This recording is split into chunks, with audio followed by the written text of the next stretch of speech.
Okay, you guys, I want to tell you about another concept. Oh, Pema says hi. Hey, Pema. I want to talk to you about another concept that I am sort of developing and do a little mini training on it. If you don't know me, I'm Meredith Holly. I am a lawyer, power dynamics facilitator, and bestselling author. And so today I want to talk to you in this training about what I call toxic coworker soap. So if we're thinking about workplace cultural health as a public health crisis, we want to look at what has worked in public health crises and then apply that to what we can do in the workplace to solve the cultural health issues that we're facing. So one of the things that worked historically when we discovered that germs existed was we started implementing the simple step of washing our hands. And so I want to talk to you about this when you're in a workplace with a coworker who is just behaving in a way that feels toxic to you, that doesn't feel healthy to you. I believe that we can always respond in a way that is healthy for ourselves, even when there are people in our environment that are acting in ways that feel toxic to us. So some of the examples that I see of this are somebody coming into your physical space. So for example, the classic sexual harassment example is like giving you the back rub, touching you in a way that you don't want to be touched. People can be disrespectful or yell. I was talking to a client the other day, and their situation was that they had reported race-based discrimination to a boss, and the boss just completely ignored them, cut them out of meetings, didn't listen to them. So any of these situations where whether it's actively coming into your space or whether it's something that's happening and then it's sort of an absence of a response, like ignoring you in a meeting, not listening to your opinion in a meeting. Any of these things, I think that this toxic coworker soap example can apply to. So every day I talk to people who have serious sleep issues, who have panic attacks, who have high blood pressure. I talked to somebody who had a seizure at work that was stress related, and their medical provider said, if you don't take this seriously, you could actually die. And so I think too often what we do in workplaces is we say, maybe it'll get better. Maybe it'll get better. Maybe this time it'll change. Maybe if I ignore it, it'll get better. And my experience is that's not what happens. So if we can start to take it seriously early on, then we can make a bigger impact on the overall cultural health of the environment. So for example, if you have a low grade cold, you don't say, well, maybe I'll wash my hands when it gets really bad, when I'm laid up in bed. You immediately take action to make things clean and to make things healthy. So the concept of toxic coworker soap is similar to thinking about the process of going to the sink and washing your hands.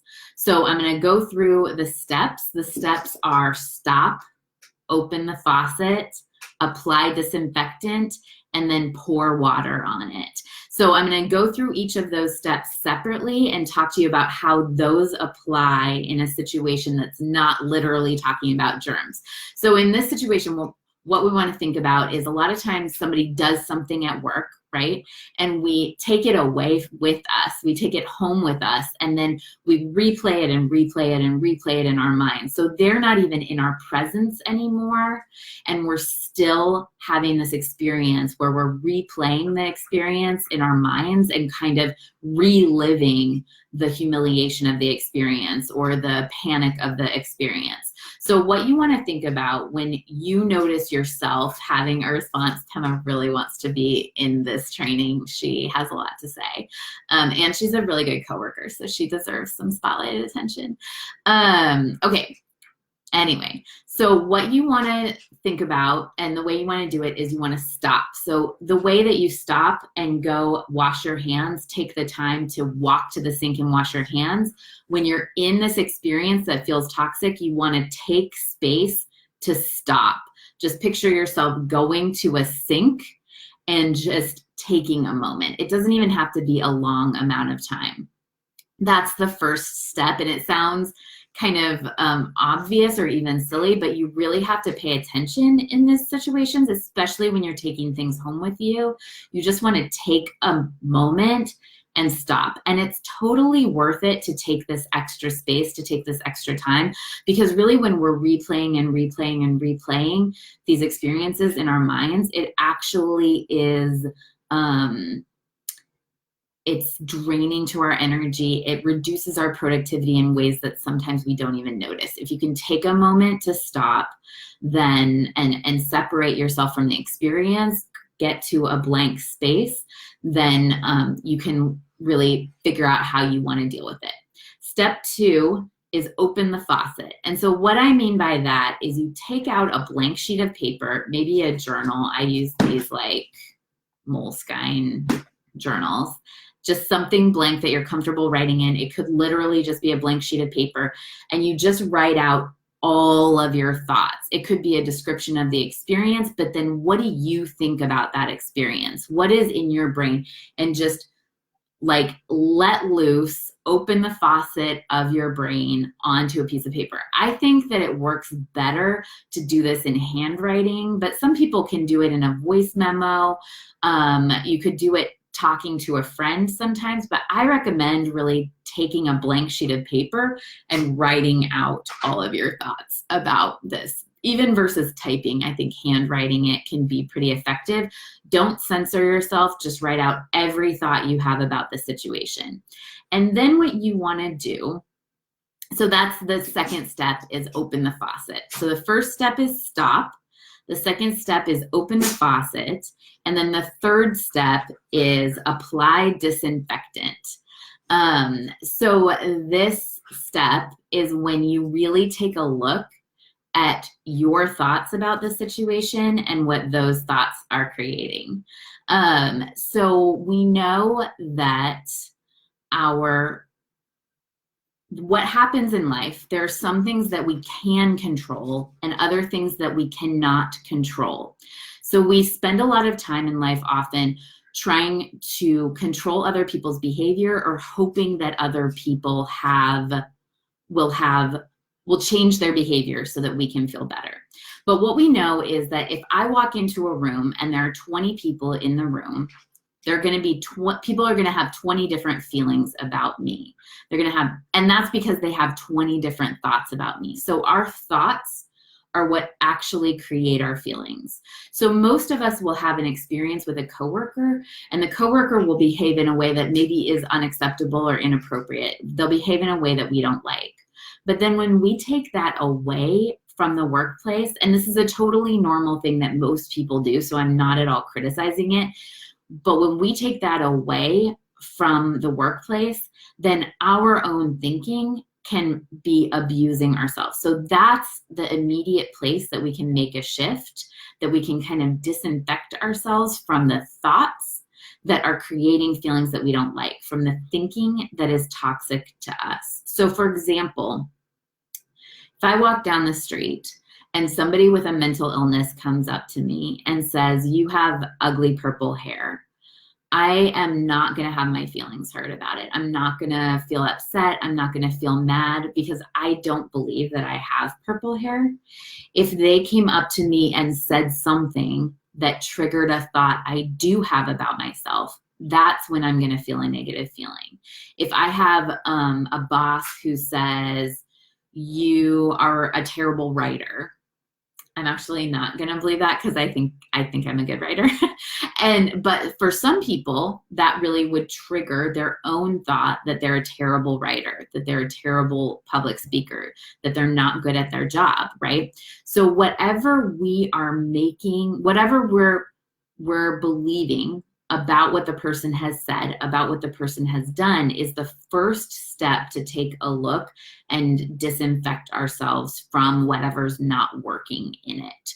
The way that I teach my clients to do that is through a CTFAR thought model. We look at the neutral circumstance. We look at what happened that we can't control.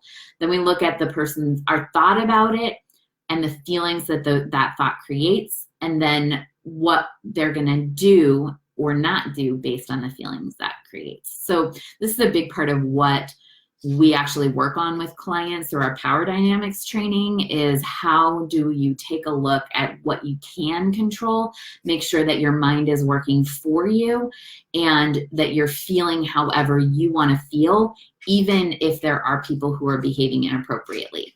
That's the place that you can really take action from. When you know that your thinking is working in your favor, you can really take action to impact the behavior around you and the cultural health around you. So the first step is stop. The second step is open the faucet. And the third step is to apply disinfectant.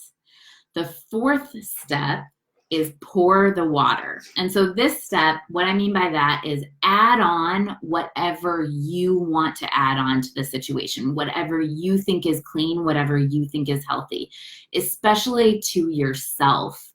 Add on what you want. If somebody else behaves inappropriately, how do you want to feel? How do you want to treat yourself, assuming that somebody else is going to behave inappropriately? Do you want to then beat yourself up or feel terrible about it, or do you want to take action? So one example I give about this with my clients is a lot of people spend time thinking something like Donald Trump shouldn't be president, right? And it's very different to think Donald Trump shouldn't be president, which kind of makes us feel hopeless or defeated or frustrated or angry, right? That's different than thinking I'm going to do everything I can to get the person I want elected, right? So I'm going to do everything I can is so different than reality shouldn't be as it is. This example with the toxic coworker is the same. So it's different to think my coworker should be appropriate, my coworker should treat me with respect, than to think I'm going to do everything I can to treat myself with respect. I'm going to do everything I can to create a healthy workplace culture. So those are the 4 steps. The 4 steps are stop, open the faucet, write out all your thoughts, just floodgates of thoughts, open the floodgates, apply disinfectant, look at what thoughts are not serving you. Where has your own thinking bought in to something that you don't even necessarily really agree with? And a lot of times what happens is we have these thoughts that come up and we say, oh, I don't really believe that. And really, if there's a thought that's in there that's coming up, even if it sounds like other people think I'm not good at my job, other people think this or that, that's still a thought that's existing in your brain that you might want to take a look at and question. So you want to question any thought that is kind of a thinking error, that's almost like a thinking germ, right? And so for example, if the thought crosses my mind, the sky is green, I'm not going to argue with it. I'm not going to be like, oh, no, not everybody thinks the sky is green. I shouldn't think that. It just doesn't seem real to me, but it is an available thought, but I don't negotiate with it. When we really have these intense thoughts of like, my boss doesn't think I deserve respect, my boss doesn't think I'm good at my job, my coworker thinks women are worse than men, and we start negotiating with these thoughts, right?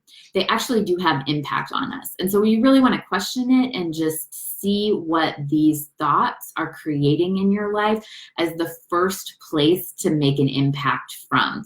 Once you've resolved that in yourself, and once once the thoughts that don't serve you seem very unreal, it's way easier to make an impact on the situation. So for example, if I wash my hands and my hands don't have germs, I can go out in the world and make an impact towards health, right?